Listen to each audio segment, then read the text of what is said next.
ఈ నెల 16న సీఎం రేవంత్ రెడ్డి జనగామ జిల్లా స్టేషన్ ఘనపూర్లో పర్యటించనున్నారు. ముఖ్యమంత్రి బహిరంగ సభాస్థలని ఏర్పాట్లను ఎమ్మెల్యే కడియం శ్రీహరి అధికారులతో కలిసి పరిశీలించారు.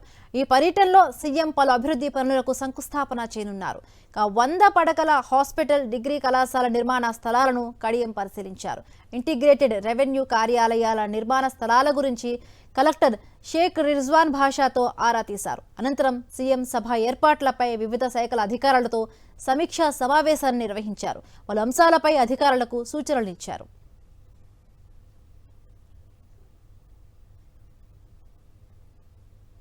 ఈ నెల 16న సీఎం రేవంత్ రెడ్డి జనగామ జిల్లా స్టేషన్ ఘనపూర్లో పర్యటించనున్నారు. ముఖ్యమంత్రి బహిరంగ సభాస్థలని ఏర్పాట్లను ఎమ్మెల్యే కడియం శ్రీహరి అధికారులతో కలిసి పరిశీలించారు.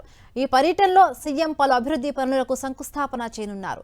100 పడకల హాస్పిటల్, డిగ్రీ కళాశాల నిర్మాణ స్థలాలను కడియం పరిశీలించారు. ఇంటిగ్రేటెడ్ రెవెన్యూ కార్యాలయాల నిర్మాణ స్థలాల గురించి కలెక్టర్ షేక్ రిజ్వాన్ భాషాతో ఆరా తీశారు. అనంతరం సీఎం సభ ఏర్పాట్లపై వివిధ శాఖల అధికారులతో సమీక్షా సమావేశాన్ని నిర్వహించారు. పలు అంశాలపై అధికారులకు సూచనలు ఇచ్చారు.